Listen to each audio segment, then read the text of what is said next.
Yeah, we are live. Good evening, everybody. Welcome to Karwan. This is Ishan Sharma, and with me, you can see on the screen, we have a very famous, noted scholar and urban historian, Professor Narayani Gupta. Professor Narayani Gupta has taught students of history and architecture and has written on the history of modern Delhi uh, for a very long time. She has written many books.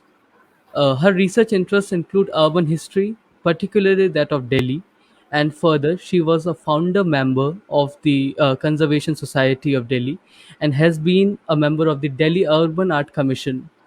Additionally, she has also been an advisor for the Built Heritage, a listing by Intech in 2000. So, without further ado, today we are going to talk about a very pressing issue, something that has been on the news for the last one and a half year, and I think that should concern everybody, every citizen of this nation. What do we need? Do we need a Janpath for the people, for the citizens, or do we need a Rajpath for politicians, for bureaucrats? So this is the question that we are going to deal today. And without further ado, I would formally invite and welcome Professor Gupta to the floor. Professor Gupta, over to you. Ishan, thank you so much. It's very kind of you to have me speak to you. Um, you said 1.5 years. It's 2 months from now in September. It will be 2 years since three of us circulated a petition on change.org urging that the call for bids for the Central Vista Research redevelopment project, be kept on hold and be revised. This came to nothing. After this, there were detailed appeals about the process of assigning the contract, on the astounding circumventing of bylaws, on the threats apprehended to the environment. None of these have been received sympathetically or taken it further. From early 2020, the tempo has been kept up. In the last 6 months, there have been a number of arguments which have justified the project. Because of all this literature pouring out, this is sometimes referred to as a debate. But I want to clarify that I think it certainly is not a debate. The critics, on the one hand, argue that it has to be seen as procedurally wrong. On the opposite side, the supporters argue that the project will enhance the image and functioning of our republic. You can contrast this with the debate in 1912, more than 100 years ago, over the imperial capital project in the same area. This was about what style of architecture to adopt and the relationship of the new planned city with Shah Jahanabad. Today, I will not go over all this ground, which has been extremely competently covered by a number of scholars. And I will just look at this project in the context of a middle-aged democracy. It's a long time we've been calling it young. I think we should recognize its age and look at this democracy as a people's space. Let us look at terms and labels. Naming roads and spaces in a city should be done with some thought to make them sound beautiful and evocative. Contrast modern nomenclatures, for instance, with those of the Mughals, the names they gave to their gardens. The roads in New Delhi were named for the country's rulers until one came to the center, which was reserved for the royals. Edward and Alexandra, that is King Edward and Queen Alexandra, King George and Queen Mary. And then came the most banal, King's Way and Queen's Way. So you have these couples occupying some of our major roads. And Kingsway and Queensway is beautifully neutral. It could be any king and any queen. When independent India started to change these imperial sounding names, the king and queen, rather oddly, became Raj and Jan. Rajpath, Janpath. The Janpath that we have today is only can only be called a people street in the northern section. The southern stretch is lined with large bungalows. What had the potential to become a people's avenue actually was the stretch of grass on either side of Rajpath. The whole was referred to traditionally as the Great Vista. I'm not sure when it started to be called the Central Vista because the earlier maps called it the Great Vista. This led from the War Memorial Arch, which we call India Gate, up to another great. This is the Great Place. Shut your eyes and visualize it. This is the Great Place is the vast expanse at the foot of Raisina Hill before you start the climb to the secretariats and Rashtrapati Bhavan. This was, and again I'd be grateful to know why, translated as Vijay Chowk. Which Vijay, I don't know. This, with some diverting of roads, could still become a perfect people's place. As it is, this whole area comes to life only one day every year for beating retreat on the 29th of January. There is no one template for the designing of a country's political center. There are ceremonial avenues in many cities of the world, but there are many countries that are quite comfortable without one. Nothing could be more serendipitous, that is by accident, than the locations of sovereignty in London, Whitehall, Westminster Palace, 10 Downing Street, Buckingham Palace, all scattered around. The choices are endless. To improve the appearance and functioning of the Central Vista, our Central Vista, which incidentally is a national, not a civic territory, the people of the country should have been consulted. And they should have given it a thought, not responded merely reactively. History is to do with what, after all? With persons, with times, and with place. How often do we think of the last, of place? This is often omitted when we talk history, when we explain it. A piece of land or a building becomes three-dimensional only when it is used by people. Now, the vista, Delhi's Central Vista, can be seen in three ways. One, as a ceremonial passage when on 26th January, the parade, as it used to be called, takes place, the Republic Day procession. Two, as the locale of the executive, the legislature, and the civil service. Remember that the judiciary is left out on a limb, out in the cold. The third and last way of looking at it is as a promenade.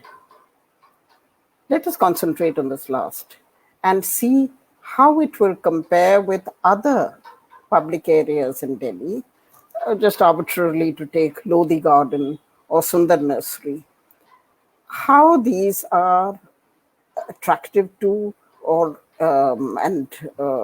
taken up by local people and by visitors. A word of caution, landscapes are not static. They change every day, all the time.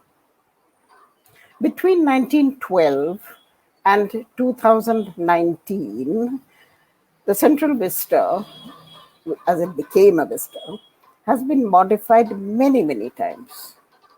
Not so much its green stretches and its trees, the blue of its channels, and the magnificent expanse of sky. Don't forget the sky. Lutyens had anticipated this, and there are many beautiful sketches by a very gifted artist called Walcott, who conjectured what it will look like. So that right from 1912, when the drawings were being made, people had a notion of what this area, which had been villages and fields, was going to look like. They had something to look forward to.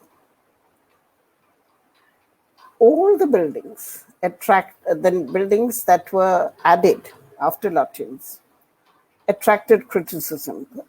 In fact, starting as early as 1929 with the National Stadium, which Lord Willingdon had quietly added, and then going on right up till the Ministry of External Affairs, which is the last of the buildings to be built here. All these attracted criticism, as also did Lutyens and Baker's buildings till 1980. Now, that's a different story. I don't want to take it up here. But after 1980, after 50 years of their completion, the general appraisal of the imperial buildings became favorable. More significant is the changes of an ephemeral nature that found their way in and made Rajpath into a Janpath. There is that unforgettable photograph, which has been shown repeatedly in recent days, of people streaming up to the secretariats on the day of the first day of independence on 15th August. That was a one day's wonder. But the people were allowed to make the lawns and the street their own. The Indian Raj used Rajpath on its celebratory days, but the people felt free not just to saunter on the lawns, but also to assemble at what was called the Boat Club to express protest. The most spectacular was that of 1988, when the lawns were transformed into a village by the supporters of Tikait. And when that was came to such a point that soon after that, the use of this area became restricted, finally banned, and the protesters had to turn to other ways of making themselves noticed, which was to have candlelight vigils at India Gate. The most dramatic moment here, of course, was in 2012, which is within the memory of many of us, very searingly. The Nirbhaya reaction when crowds stormed up Raisina Hill. As far as I know, never before or since has there been that kind of spontaneous reaction. The great place, which I referred to earlier, Vijay Chowk, should have been a place for people to gather, should have been where they ate what has now become rather sort of frequently referred to, ate their ice cream. But unfortunately, it was made into a crossroads, an empty tarmacked area with a lone policeman in the middle. So, as an alternative, India Gate developed into one. What was special about this, and I think this is important, is that it is one of the few public spaces in Delhi which are not class defined. Anybody can go there at any time. When the minister last week, I think, expansively offered better ice cream facilities with the new transformed Rajpath, perhaps he did not know, perhaps, that this will shut out a large number of Delhiwalas. Or maybe this is the intent. New India does not want to see shabbiness. What then is the central vista? A processional way? A corridor to somewhere else? A promenade? Or a combination of these? Whatever you prefer, there is something that each of us has to think out for themselves. That moment in 1912, when Lutyens and Viceroy Harding visualized the avenue as connecting Raisina with a president's house, oh, sorry, it's a Freudian slip, with the Viceroy's house atop it, with Indraprastha, they were acknowledging the power of timeless time and the serendipity of the right place. As to place and design, the use of the hill as a Capitol complex, not capital, but Capitol, Capitol complex, to stopper the avenue, to put a kind of graceful sort of finale to it, was a device which has been used by many avenues. It's not universal. Monumental civic buildings are not to be found in the most famous avenue, perhaps, one of the most loved ones, the Champs-Élysées in Paris, which has a spectacular arch and a starburst of radiating roads. London, as I said earlier, has a grand palace for the monarch, a medieval palace for parliament, but it has no defining avenue. The Mall in Washington was created in 1800 and completely changed, a lot modified as late as the early 1900s, at the same time as New Delhi. So there are avenues and avenues, there are ceremonial ways and processions, there are groups of major civic buildings. Have a look at these and make up your own mind which of them appeals to you, which of them you feel you admire as architecture and also do not feel overawed by. The redevelopment project proposes to what they call renew the vista, to make it in the spirit of today's quote unquote new India. For this, it will dramatically change the FAR, the floor area ratio, to accommodate hundreds more officials, which means the buildings have to acquire more stories. In 4 or 5 blocks on each side, they're going to be just a little less high than India Gate. So they will look like a New York Avenue with its blocks of buildings or houses. The ground floors, from some sketches I saw recently, I don't know how authentic these are, the ground floors seem to be for the public, with shops and restaurants, in which case they become a kind of linear mall. There is now also a suggestion of a pinwheel of museums around India Gate. It's a lot of work. One word inevitably crops up in speech and writing, the word iconic. What does this imply? A recent remark by a public speaker was, quote unquote, our national capital must have the capacity to awe, A-W-E-O. Remember, shock and awe. Awe its own citizens with monumentality, with its dazzling new efficiency. The critics of the project have expressed nostalgia, but the supporters do not give any indication of what is to be created that we might feel attracted to and 50 years later feel nostalgic about. Public spaces can attract and should attract by the beauty of their architecture, by the spaces for free movement and for admiring things from different angles. But in all that I have read, and I have tried to keep up with what is being written on this, I notice a distressing poverty of language in the supporters. There are no descriptions of what the architectural quality and beauty, I repeatedly use the word beauty, of the new buildings is going to be. World class is the fallback commending adjective. I notice this every time. Sometimes when I'm reading an article, I say that in 2 minutes he's going to use the word world class, and sure enough, he does. A derogatory adjective is Lutyens.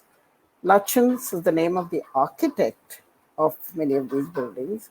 He's now become an adjective to describe something which again is not always defined. And disconcertingly, sometimes the project is called a kind of rebuttal or reply to Lutyens. Sometimes it's called a continuation of him. So there is some ambiguity here.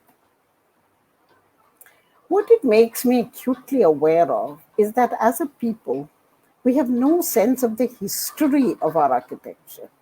We know the dates, yes. We know the names of the buildings, yes. We know the names of the patrons.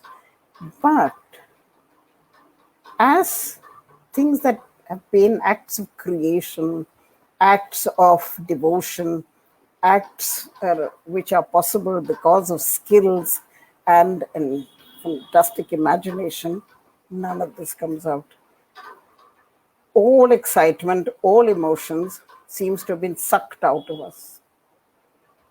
As for any discussion of styles, this doesn't go beyond using words like imperial, colonial, modern, postmodern. And just yesterday, I read about vernacular, saying that there is a promise of gopurams and chalks and mohallas from old cities in the vista. We are strangers to our own land. We don't know what we're talking about when we say that this will pick up ideas from. You can't do this like just picking things off a shelf. It's something that has to be internalized, thought out, rationalized. If the defense, you can't blame them, if the defense is left to political figures who are poor things constantly multitasking, what can you expect? Can we blame them for chanting the mantra of New India all the time and talking of iconic buildings? Recalls, by the way, and with this I'm going to end because we'll have a discussion afterwards. Recall some salutary tales. There was the decline of the iconic Palika Bazaar of the 1970s. There was so much excitement about it, this wonderful underground bazaar. Look what's happened to that. The contrast is also possible. You have the unimaginable transformation of the Sundar Nursery wilderness into a wonderful public space.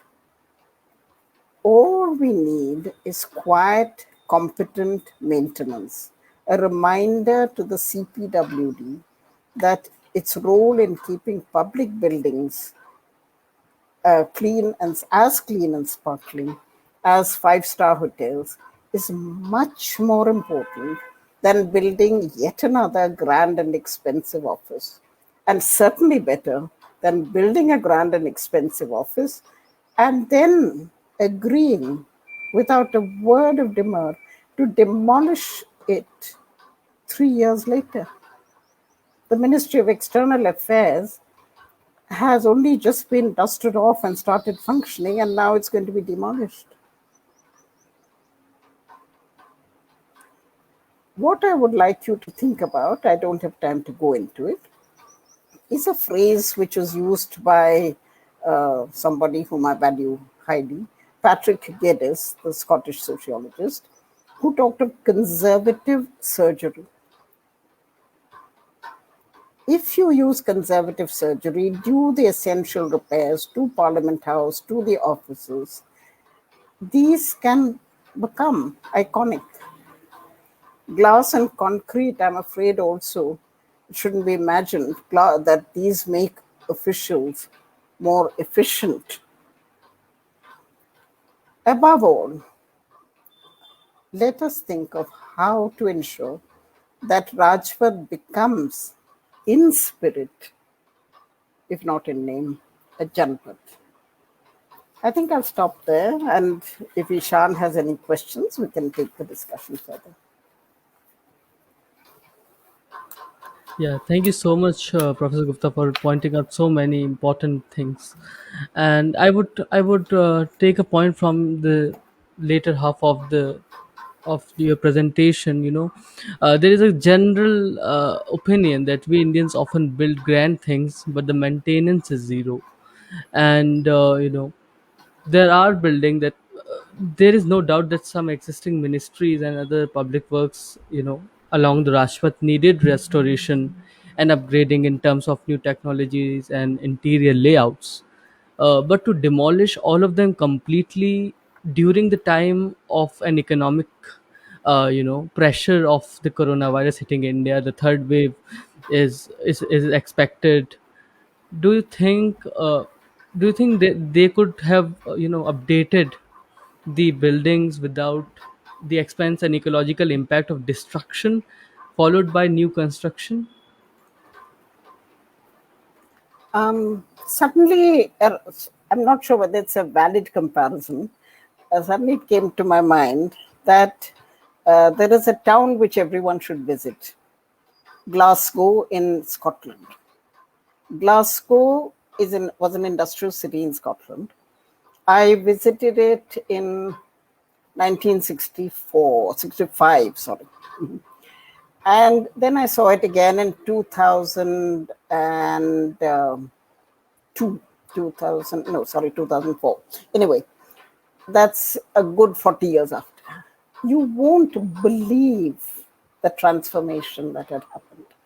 Glasgow was in 1960s, depressed, tired. Everybody was talking about what can you do. It was an industrial city. Now it's luck has gone, and everything is looking a shambles. The place is looking a slum. There was a place called the Gorbals, which was so terrible that people came to visit it in sheer horror to see urban landscape like that. Today, Glasgow is called the Garden City of Europe. It is utterly beautiful. It has a garden festival. Used its library and its archives. They were fantastic. They were hopeful. There was a spirit in the city of hope and pride, pride in what they have done. Now, why can't we develop this? Why can't we be proud of Delhi, not for any monumental buildings, but simply for its the detail. I mean, the grass is well kept and tended, that the streets are swept, that Patrick Geddes, I'm sorry, I'm coming back to him, once celebrated Diwali by saying that at Diwali we should have a procession to celebrate the people who keep the city clean. And it's all the jamadars and all the people who swept the streets day in and day out, who were the guests of honor. They were given prizes, they were put up on a stage, and what they burnt after the Shera, sorry, not Diwali, at the Shera, they burnt not Ravan, but a giant effigy of a rat. So maybe somewhere, if we believe that cleanliness is half the battle and go on from there, we will have a city which will be attractive and humane. The human content is what is missing. We don't want more malls and more glittering eateries and so on. We have plenty. Yes. And the Central Vista project implies, what I can see and many can see, an extreme bureaucratic centralization at a place in the time when technology is so advanced that they can work at a distance without any problem. And in this they are also playing with the public space that we had, Yeah. the rai jamun trees that we had, the the place where children used to play with, the workers, the laborers would sit for the whole afternoon chatting about their families and economic problem, unfortunately. But yeah, so how do you see that changing in the new project? You said there will be two lines of trees, but the essence will be missing, the public space that is essential for a city. To some extent, this reflects something that has been happening in parts of Delhi. If you look at the parks in what are called colonies, in residential areas, um, they are becoming gentrified. They're looking very pretty. Suddenly, I've noticed the first place I really noticed with appreciation in a very superficial way was Defense Colony. It has very many little parks. It was blooming one winter with flowers. The benches were beautiful. Everything looked pretty. And I complimented one of the people there, and they said, yes, yes. And now we don't let everybody go in. I said, what do you mean? They said, earlier all these boys from the slums and all used to come here and play. Now we are very strict about that. So my heart goes out when I see poor children coming in the afternoon when everybody is asleep on a summer afternoon in the heat to have a go at the swing. How can you deny a child the right to swing or to climb a tree? So, you're absolutely right. The children's park, by the way, that has nothing to do with the recent project. The children's park was done away long ago. We have an anti-children tendency in our public spaces. Appu Ghar was a roaring success. The Supreme Court has taken it over and is extending itself.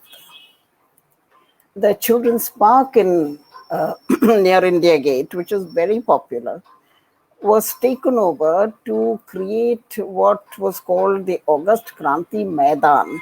I mean, the spirit of August Kranti should be against that of a Maidan. It should be something much more sort of serious and making you think about what a nationalist movement. Anyway, it never happened. So you have neither the August Kranti warriors, nor do you have the poor children playing there. So that was so governments do tend to do this kind of thing. That is, take out the people who really want to enjoy the park. That is, women, the poor, and children. At least in early times, they used to have a thing called a Parda Park for women. In Daryagan, there's a Parda Park so that they could at least have their own little green space. So maybe we could do some more Parda Parks now. So I wonder they haven't thought of that. Maybe they'll start that now. Anyway, I do think we have to guard every bit of open area we have in Delhi and, really sort of identify them, mark them, see to it that they're not sort of being taken over. Because I'll tell you something that's going to happen, which is sinister. There was a rule that you should not have any buildings within 100 meters, any new construction 100 meters of an archaeological protected site. Now that rule has been rescinded. It's gone. So you can. So you can have a road going through very near to an archaeological park, no matter what the reverberations and so on are. And so things are not looking good, and you have to be very watchful. You have to read the small print. You have to notice which areas they're talking about. Because when they say Khasra number this and district number that, you will not understand what area they're talking about. It might be right behind your own house, for all you know. Yes, and that is why we are missing that human touch that you talked about in the project. And coming to the question of the parliament building now, uh, Prime Minister Jawaharlal Nehru, the first Prime Minister of India, made the Capitol complex in Chandigarh with the French architect Le Corbusier, and we had a beautiful building, the Parliament building in Dhaka, being built in Bangladesh. Comparing these, those are architectural masterpieces in some senses. The Chandigarh Capitol complex and the Dhaka building. And when you compare the model, the picture that is presented of the triangular kind of parliament, how do you see that? And that doesn't match the aesthetics of the space, really. And if you compare it with the Raj Reval's parliamentary library building, which is much better than the proposed triangular building, how do you see all these in the space, in the same space? When I first went to Dhaka, I noticed that in the evening, the people's idea of having a relaxed evening sitting around, and you know how Bengalis love adda. They would be gathering, sitting in little groups, chatting. Where their favorite place was some very shallow slopes of grass near their secretariat buildings. So they would sit facing Louis Kahn's masterpiece and have their conversation. So it was a backdrop to their social life, as it were. How do we treat our secretariats in Delhi? As a place where you can suddenly drive fast, because that area, which I referred to in my when I spoke just now, the great place, is you have this policeman. There was for a brief interval a lovely man called the dancing policeman who used to do little Bharatanatyam gestures, and he was a kind of attraction. But the place itself is a non-place. It's not a great place. It's a non-place because people don't walk there. They don't look up at the secretariats and say, "Oh, that's what it looks like up close." Nobody goes close to them. There is a green space at the base of the secretariats. Hardly anyone goes there because that wall of security hits you. There was a time when I went and sat on the veranda, out, or as I call it, outside the secretariat, and you can sit there and look out over the whole vista up to India Gate. It's magical. Try doing that now. The policeman will descend upon you, and well, so security and this business of protecting our civil servants and politicians is a very oppressive companion to have in a public place. So somehow it has to be less obtrusive, it has to be more sensitive, it has to be rational. I mean, we keep hearing about more and more CCTV cameras, more and more lights, and so on. We never think of them as compromising the beauty and the attractiveness of a place. Coming to the new parliament, all I will say is that the sandwich building, as I call it, as distinct from the cake, which is the old one, round, has taken away the only green space you had there, because Lutyens and Baker had to construct the Parliament building after their whole plan for New Delhi was underway. Because in 1919, the political reforms, the Montagu-Chelmsford reforms, introduced a legislative assembly. And the viceroy told them, now you've got to put in a Parliament building. They said, where? So they looked around and found the space. So there is a lack of balance if you think about it. There is no parallel building on the left-hand side under South Block. This is near a North Block. So they squeezed it in there and had this little grove of trees near it. So it is a pleasant kind of balance. Now that grove of trees is gone and you have the sandwich. So you have two buildings rather uncomfortably sort of fitted together in a very tight space. One which is going to become yet another museum, the Museum of Parliament, and the other, the functioning Parliament. I don't know. There was a proposal many years ago, carefully worked out, saying how the existing building could have been, made better, how much repair was possible, and so on. But nobody took it seriously. You must remember the Indian tendency is to what they call renew. There are a number of beautiful wooden temples in Himachal which they're destroying to put up marble ones.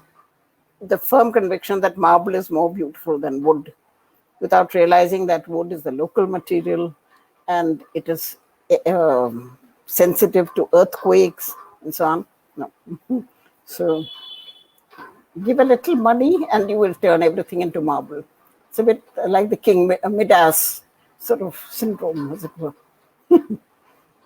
Yeah, so you're signaling that these buildings, these official buildings, should be well for the general public. They should feel comfortable around those buildings. As you said, you would go to the chhatri of the secretariat, the place, Yeah. but it is not accessible now. So coming to this question of security, we'll talk about the museum artifacts later, but this question first because we are on the topic. The proposal that the museum will be shifted, the National Museum, which is on Janpath now, on the crossing there, Yep. transferring all the things to the north and the south block, dividing it between pre 1857, post 1857 India, the galleries, and having so much security, a very highly secured place, because you have prime minister's residence, the new prime minister's residence on the left, and the vice president's house on the right, and in the center you have the president's residence, the Rashtrapati Bhavan. How do you see this? Is it that comfortable for general public to visit so highly secured area? Since we know no details of the project, except to see those little burfis laid out on a green napkin, which is, and you never get the height of it. You just see a flat landscape as you would see from a Google view. Architects are not supposed to give Google views. Town planners may, but architects should do axiometric drawings, which shows you the height, not the breadth. So we don't know what the road realignment is going to be, because they surely will be, because the Prime Minister's house, which is on the south, is in an area which is a bit crowded. That whole area of Dalhousie Road and so on. I haven't looked at it in detail, but there certainly will be some major road realignments going on there. So I have no idea how the access is going to be. And there's a lot of movement underground. There's going to be passages below the surface. It's all going to be like some sort of cloak and dagger story at the end of it. People moving through tunnels, never coming out into the sunlight and so on. So I can't imagine. I don't know, you're too young to know, but there was a time when if you wanted to go from south of Rajpath to the north, you used to enter Rashtrapati Bhavan and take a road which went rather low and came out like a U on the northern side, and you got out. So there was that kind of quick drive. It was quite exciting with these reflecting. Oh dear, somebody is referring to my burpees. Chocolate, actually, rather than burpees. Anyway, so you had a passage through Rashtrapati Bhavan, and you felt part of it. And incidentally, our conservation society did many walks of Lachan's Delhi, and we used to go through Rashtrapati Bhavan, and nobody said a word. We just walked through, we stood around, and so on. Try doing that now. Wow. Okay, so this whole museum project, there are two things I have. One is I do not understand that division in 1857 at all. I don't know what it's meant to be. That all of India from whichever BC to 1857 can fit into one secretariat block. And from 87 in slow speed, we go through the last 150 years. I mean, I leave it to the museum curators to sort this out, because that's not the way the National Museum is. So it is going to be a whole new museum, new concept. Yeah. Yeah, and that will also take a lot of work to redesign the whole office space Yeah. into a museum, into galleries. And as we were Ah, talking about earlier, that all not all artifacts are presented at the same time. They are gallery specific, based on the exhibitions that will go yes. that will be presented. Yeah, but it's always hard work. I mean, after all, the museum that we visit now was built in the 1950s and built up slowly. What we see also was not always sort of furnished. I mean, all the exhibits have not been put up there. I mean, is there a committee of art historians and curators who are looking into this? Because what little I know suggests that these are things which will take months, years to work out. I mean, things like the British Museum are full-time jobs, but they've been standing around for a long time. So I I don't understand, frankly. But on the other hand, there are quickie museums. There is one in Rashtrapati Bhavan which came up very fast in the stables. So I suppose it's possible to do that kind of thing. But the point is the transit from the National Museum to the secretariats. Are they going to be in a transit house, as is happening with the Indira Gandhi Center? It's slowly moving into Janpath Hotel. Okay, it's occupied a good bit of it, and one third of it is already there, and the rest is following. They were given warning a long time ago. This again, I do not understand why they were told earlier. The other two, the archives and museum, have not got any clear understanding. As far as I know, I may be wrong in this. Maybe they do know, and maybe they're taking steps. I don't know. Uh, do you think the government must come out and just clarify things with so much clutter around this topic? A very little that is known, and there is always confusions around the project, the intricacies, the informations about the project, how they are going to do things. They have promised a lot. They have shown us the brighter side of the project, but how they are going to do that? I'm not sure what the brighter side of the project is, Isha. What was it? Yeah, the fancy looking, the new Vista, the 3D model that they have presented. Oh, oh, That I might be haven't all seen that glitters then. but not gold. Oh, then I'm sorry, I'm not aware of this, so I'll have to Yeah. check on it. Um, what I have understood, it is rather vague kind of statement, is that the green verge on both sides, um, which is for the public to walk on, is going to be very pretty, with little bridges and little channels of water and so on. It's not the old channels where the boys used to jump in and have lovely baths. The little street boys used to bathe in the summer, and you used to envy them and wish you could do the same. Because that was that whole atmosphere where you sold chana jor garam, and you had that man who walked around with a little contraption and give you hot cups of chai. Well, that's going. Maybe nobody will miss it. If you don't know something, you can't miss it, can you? The ones who are stuck Yes. in the middle are the ones who miss. Yeah. Yeah. Okay, so this is going to be a whole new landscape. Hmm. Hmm. It's going to be international. It certainly won't look like the chowks and mohallas that man promised us in that article, where he said they're bringing in. And he also added gopurams, which is like saying you'll have a cathedral and a mud village at the same time. I don't understand. Yeah. Yeah, the second question, the next question for you might be the displacement and the transfer of the museum artifacts to, as we were talking, in the Jamnagar barracks, and the place has its own problems. How do you see that the temporary arrangement that is being made? And you mentioned a hotel in Janpath. Janpath.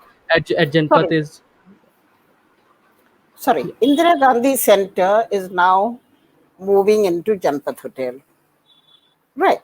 There it will stay until Jamnagar barracks are demolished and something built there to house the Center for the Arts. That's what it's called. We'll wait And and watch. I mean, it still remains the Barfi stage. yeah, and how do we see the treatment with the museum, the National Come again? Museum? The what? How do the treatment of the National Museum artifacts? I don't even want to think because there are two relocations I can think of. One was after independence. the National Archives Library, and presumably their documents also, came from Shimla, which was the capital in summer, to Delhi. And in the 1960s, when I was working in the library, there was a gentleman there called Shorin Roy, whom old people will remember. He was a fantastic archivist. He said, "We haven't yet been able to get over the terrible chaos created by the transfer. The library is still in a shambles." That is, for 15, 20 years, it hadn't found its place, sort of sorted itself out. That was just the library. Okay. The second transfer is that the Archaeological Survey had a library which was in a very small building next to the National Museum. And I used to go there, and it was a very sleepy little place, and they let you go in and wander through. I had a wonderful time looking through the books there because they dated back to whenever the ASI started. And they were precious things which I had never thought to find there. I really remember those days with great pleasure. It was very hot, uncomfortable, dusty. I used to come out sort of slightly gray looking with dust. Oh, but it was nice. Then they decided to shift, and they are now located in the National Archives on the second floor. And a lot of things have disappeared. And there are little escape clauses. Things have gone for binding, things are too fragile, this cannot be shown to you now, and so on. There are these things which they have to say because things have been lost in transit. Now you think of the National Museum and think of those little, the head of that little child smiling, which one of my friends is absolutely, she's so fond of it, I wouldn't put it past her to go and help herself to it. In the confusion. So there is a lot there because, to the best of my knowledge, I'll be happy to be corrected, there is no inventory of the National Museum. Until you have an inventory and check what is there, what has been packed, what is where it is dispatched, until you have that set of tables, it won't be a proper, honest, professional transfer. So I'm just saying that it's such a big task, there might be problems. Yeah, isn't that And horrifying to that we might lose a lot many of our treasures that we have and that we look, do not know that we have. maybe I'm being alarmist, so you can write me off, but I think one should get an assurance, not a one sentence reply, but a detailed professional reply saying that this is what we plan to do, this is the timeline, this is the month in which we will be doing so and so.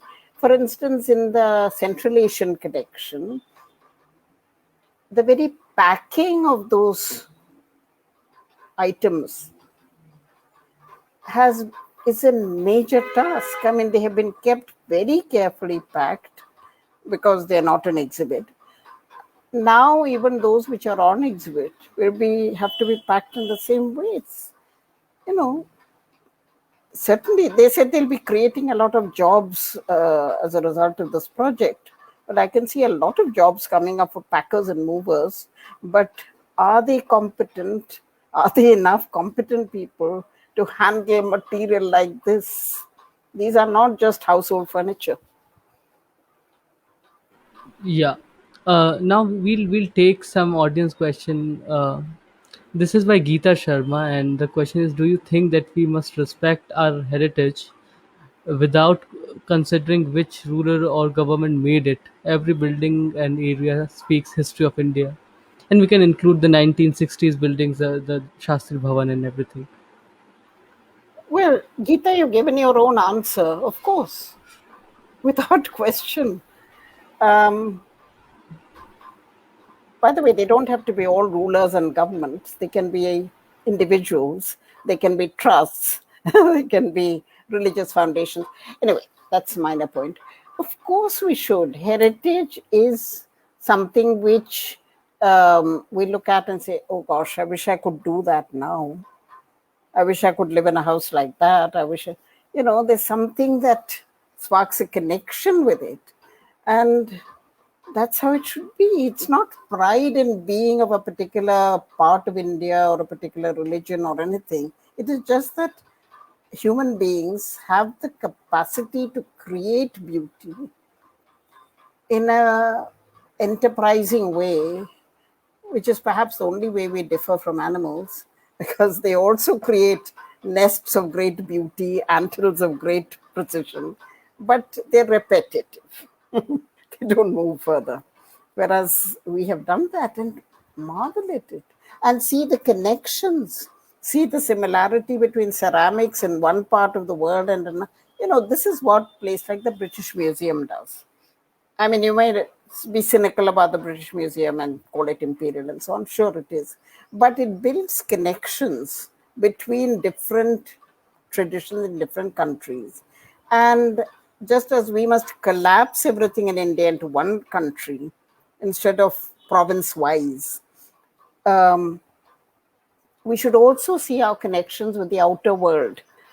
Actually, if this museum transfer is made into an opportunity to show India and the world, because the world came to India and India sometimes went to the world, show that, then we are getting somewhere. If you're only going to say, we did it here, we did it here, we did it here, we're not going to achieve anything. It's like a small child, sort of crying. But if you were to say that, see, we learned this technique from them and we transformed it into something else, or they learned this, or they used Indian textiles, wouldn't that be wonderful? Because we are getting more and more international in the way our children are traveling to all parts of the world. Who would have dreamt this 100 years ago? So if they can build up these connections, then we become better human beings. Yep. Definitely. Sorry, This that was question long. is Yeah. this is a question by Sukhdev Sohal. This question is, which form of serendipity is at work in the present Central Vista redevelopment plan? Is Vastu Shastra at work? Would its name Central Vista be dropped at proper time, being a colonial hangover? It's English, it's not colonial. I mean, if you use the English language, we have to use words like vista. I don't know what vista translates into in Sanskrit. There must be a lovely word for it. Um Now, the Vastu Shastra will get me started off again, so I must keep myself with a notion. Now, I have a sense that these things, like the Vastu Shastras, are manuals. They are little guidebooks. That is, okay, you're going to be going to work in wood, then this is how you proceed. You're going to work in metal. The name for the craftsmen were five. They were called the Panchala, that is the five people who worked in different kinds of material, mud, stone, brick, and so on, metal, and so on. They were highly regarded. They were very specialist. They were very scientific. They taught their children and their children and son, you know all this. They didn't need to write it down. But I think texts get written when they're in danger of being forgotten. I may be completely wrong, and all the Sanskritists can come and attack me and prove the opposite. But I have a feeling that when something is about to disappear or be changed or be given up, then they write it down because their sons may not want to read it. I mean, take our own examples. Our children are not following the jobs that we did, but we'd like to tell them that that job was wonderful, that we enjoyed it, that we got something out of it. Don't look at it with contempt, because there are thousands of us. There are many, many Vastu Shastras. There are many in Odia, for instance. I don't know why. And this was around the time that you have all the great stone building going on in Odisha, Konark and all that. there is even an Islamic Vastu Shastra, which tells you how to build a mosque. So, if you are a Hindu and you've been engaged to build a mosque, here it is. Here's the shortcut. Read this, what is it? Mosque Making for Dummies book. So that's available.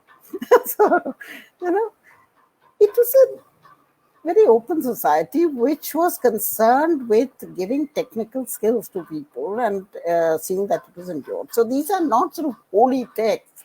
These are very practical manuals. You have Vastu Shastras in Rajasthan, you have them in Kerala, you have it in Odisha, you have it in North India, and in the local languages. Okay, so I mean, how can you have a Vastu Shastra for the central vista? Pardon my saying so. Maybe you should, because it is a unique exercise. Maybe they should write one. So you should ask them to put it together. Yeah, Yeah. that's the thought. Uh, this is a question by Ekta Chauhan. Ma'am, you pointed out that we as a population do not understand or value history of architecture or heritage, even if we are aware of the history. What do you think that is? Do you think that we need to change our very approach to teach history and heritage? Um, well, my sense of children, whom I'm terrified of, because they're the only honest beings in the world, is that they are very sharp. You don't need to tell them obvious things in a patronizing way. You need to learn from them. So there is a series of books which we started. Unfortunately, the COVID has halted it, hopefully only temporarily, on the World Heritage Sites in India, and Mappin is publishing them. And I'd be happy to hear that the first 5 little volumes came out in Marathi, Gujarati, Hindi, Urdu, Tamil, and of course English. Um, these are little books on different World Heritage sites, and the approaches that a child tells you the story. The child goes there and says, "What is this? And how do you expect me to look at that?" So he's held up by his father and he looks at it. Then he makes comments on it. Then he asks questions, he's told answers. But you start with the child asking questions. You don't hammer it into them. And frankly, I'm not interested in who built what. I mean, those are just names to me. It's like people who keep saying to you, "Who is buried in this grave?" I said, "I neither know nor care," because I never knew him or her. No, it would be him because you know, what? So just information is very boring. Information should have some kind of relation to some larger picture. So I don't think there used to be a paper called Our Heritage in class 8 or 9 in about the year 2000 or 2002. Have a look in the sort of library of dead textbooks, as it were. It's gone away, but it used to be an NCRT book. And it had one chapter on major sites like the Chola temples and Fatehpur Sikri. It was so dull. And it's enough to put you off. Haven't you noticed the number of people who say history is very boring? Please respect them. When they say it, sit up and do something. You know, we don't. We've let them say it for years and ignored it. If we now pick that up and say, yes, history is boring, I agree with you, let's do something about it, then you get somewhere. So, heritage has to be seen in terms of what is being depicted, are they taking the trouble? I mean, going back to your Gopurams, why build something so tall when you can't even see the higher levels? And it has never struck the archaeological survey to have some contraption by which you can be taken up to the higher levels and shown them. I mean, I've looked at the Madurai Gopurams with total frustration because I'd like to see the things carved on top. Never see them. So there is neither imagination, no imagination either by archaeologists or by historians, by textbook writers, and it is treated as an adults only subject, you know. So all of you jump to it and do something about it. Definitely. Uh, there is a very basic, a very important question by Ravindra Vasavada. His question is, why is our condition like this, Professor Gupta? Now, now I'm really intimidated to have Professor Vasavan asking a question, and what a question. Well, mea culpa. I mean, I'm guilty because I was a teacher of history, so I share in the blame. Jokes aside, there's one thing I wanted to comment on, which you might think about. When I used to take my students out to various places, and sort of in old buildings and so on, I find that they already knew in their minds whether they were going to admire it or dislike it, be indifferent to it, even before they got there, as it were.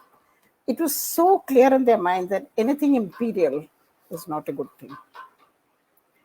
So when I took the trouble to get passes for the Rashtrapati Bhavan, took them inside and so on, the only question I got was, and I get this routinely from school children particularly, where is the president's bedroom? So, so I point arbitrarily and completely ignorantly, I have no idea where it is. I point to a window and say, see that? And you can see he's looking out through the curtains. you know.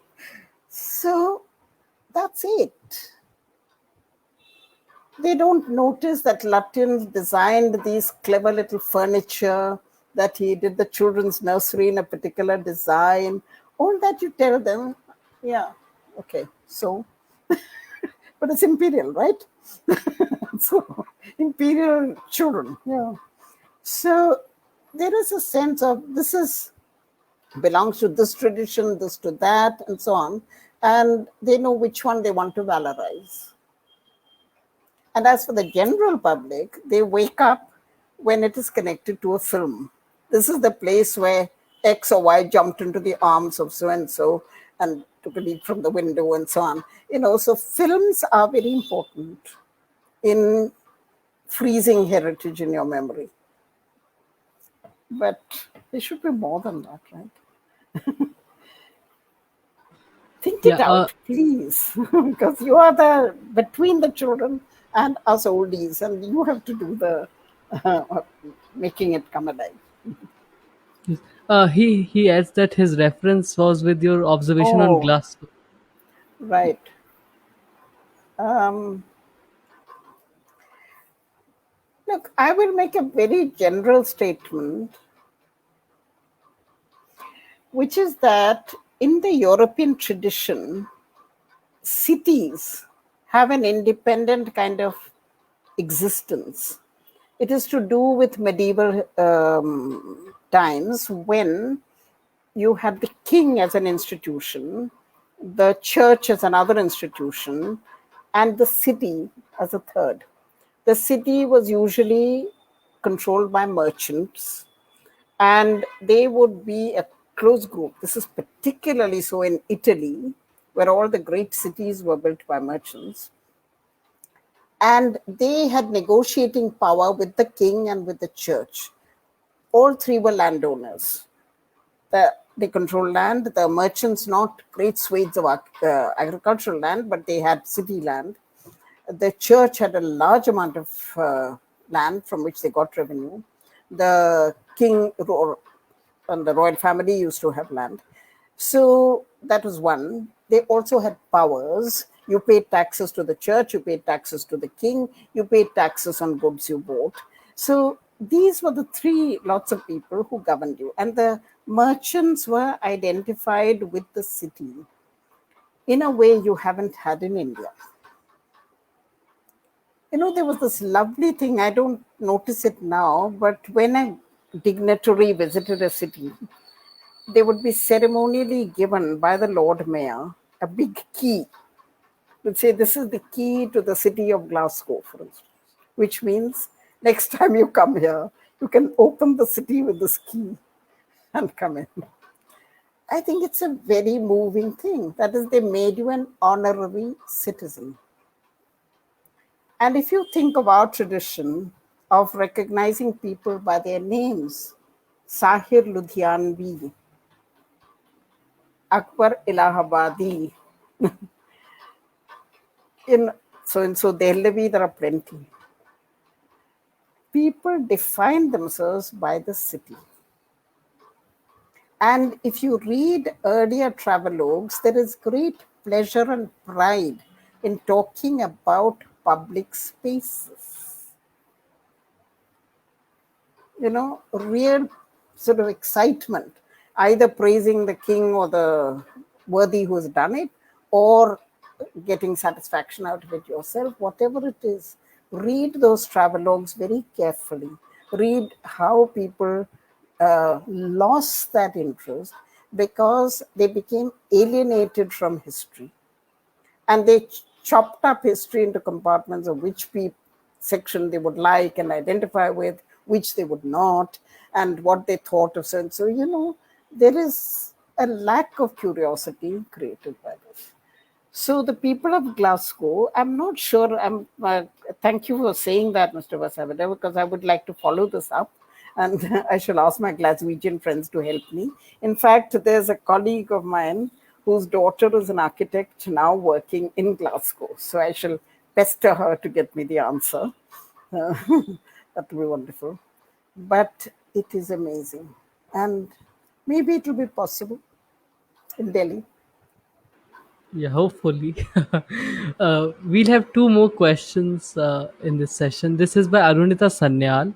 Her question is: architecture has always been used to inspire awe by the state, but is there a difference between the way it was used by the imperial colonial government and the way the post independent democratic governments use it in India? Thank you. That's a very good question, and I probably should spend more time thinking about it. Um, what strikes me, this is not fashionable, okay? What strikes me as um, remarkable about British rule in India was that what is made into architectural, iconic buildings were what? Railway stations, schools, not schools so much, universities, town halls, civic structures. And throughout the 19th century, if you look at the buildings being set up, there was hardly any religious buildings being constructed. The British did build cathedrals for themselves. There was one in each of the presidency cities and so on. And so there is an addition of the church as a kind of religious architecture in a big way, but not in a numerous way. There were some, but that's it. But what is exciting is just go and look at Delhi railway station. New Delhi railway station, for reasons which I have still to figure out, somehow was kept on hold. So it's looking the complete mess it is today because nobody has decided what they want to do with it. They're dying to get their claws into it because it's big money, but it hasn't happened. So forget that. But Delhi railway station, 1867, through which the first train from Calcutta to Shimla went. And in 1867, they heard the whistle of the train. Whew, it was like the first man on the moon for them, you know. And you look at the architecture there, and you look at the flooring, you look at everything there. It is very beautifully built. You look at our classic railway station, Chhatrapati Shivaji Maharaj State. You know, I mean, it would be nice to bring him back and show it to him, but the Victoria Terminus, as we called it, this is what's called wedding cake architecture, every possible ornamentation and a lot of humor. There are these flying birds on it and so on. Go and look at it in detail. They have set up a little museum inside the station. Go and look at the civic hall, the town hall in Madras, Chennai, in Bombay. I mean, these are all people's buildings, where people came to catch trains, came to the municipality, came to the hospitals. That is what big architecture was. Okay. And post independence, um, there was a great diffidence at that time because there was, we really had no architects in India in the modern sense. Indian architects, the first ones like Habib Rahman and um, what's his name? Kanbinde and others. These are the pioneers. But architecture was something which is a Western science. You went to MIT or you went to England to learn it and came back. So, is it any wonder that we admired modern architecture and not traditional? That is, we did not study traditional Indian architecture. The Vastu Shastra and all were not studied by any architect. Any architect today practicing in India, ask them about the Vastu Shastra, how much they know of them, what they have to say about it. It was not part of their brief. It was not something that fitted in. How do you design an airport with Vastu Shastra or a hotel, whatever, five-star hotel and so on? You need to look elsewhere. So you go international. So India after independence was international. Our big architects were Königsberger and Bhubaneswar. Königsberger was a German Jew who came here for asylum. You have Bikaner. You have Corbusier, who, by the way, and I always say this, was a second choice. The first choice was a wonderful Polish gentleman who died in an air crash. And Chandigarh would have looked very different if his plans had come through. But that's again another story. Yeah. So to answer the question, yeah. So sorry, to answer the question, therefore, I think you have to look at it in a slightly different way, not as imperial post-independence, but as what things were important at that time. By the way, one thing we are leaving out because it's never referred to as architecture is low-cost building. And there has recently been a very fine book called Gandhi and Architecture, which is, I think, a revolutionary book, which describes how Gandhiji in Wardha set the pace for low-cost housing, which was later taken up. So that is also architecture, however small.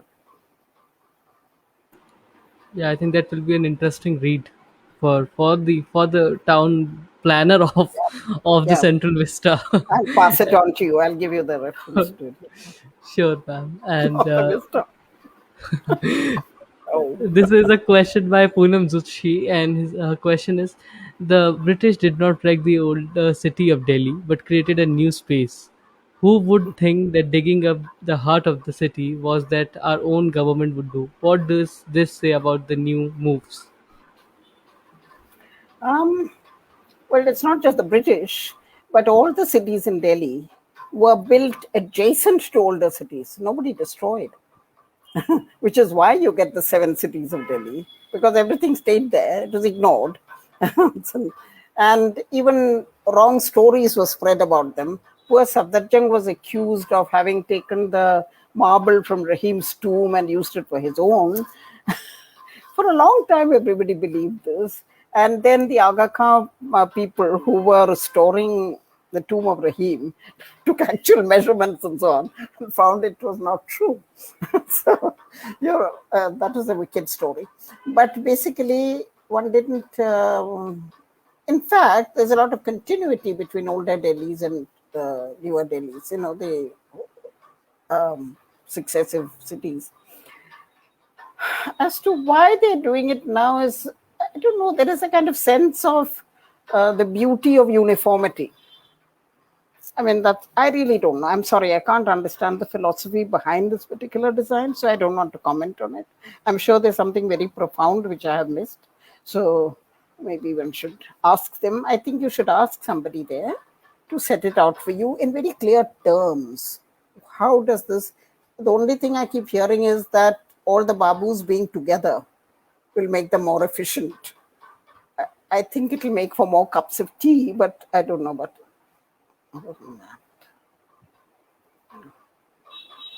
Yes, and somebody just pointed out that it would be worth considering the work of Delhi and Narayan contractor DD contractor Sorry? who has Uh, recently passed away, and she was a champion of low waste construction and the beautiful innovations she introduced in Adobe housing, especially in the Kangra Valley. So she passed away on 5th of July. So it would be very interesting to, yeah. I'm Thank sorry, you, Shiv. that is my total ignorance, and thank you very much, Shireen, for pointing it out to me. I would like to read about it or think about it, and hopefully at some stage visit. And maybe you could write about her. I think it's very important too, because mud housing at one time was very suddenly became very popular in Delhi, and there was a society which was seriously considering building a whole neighborhood. And something happened, something went wrong, and I think it became very expensive. You see, the irony is that, like organic food, now mud housing is expensive because instead of being the poor man's route to building, it's becoming difficult. You know, one somebody should do a comparison between India and China, because the Chinese, poor things, at some stage in the Cultural Revolution, destroyed everything that was old. And now they've suddenly got their conscience back from somewhere, and they're frantically rebuilding, and everything is made from rammed earth, mud construction. And they are trying to convince people that, sorry, sorry, that was wrong, now come back to these, and so on. So they're being told what is sensible or valuable, and so on.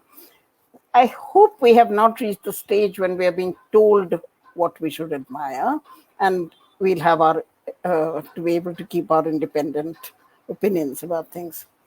And yeah,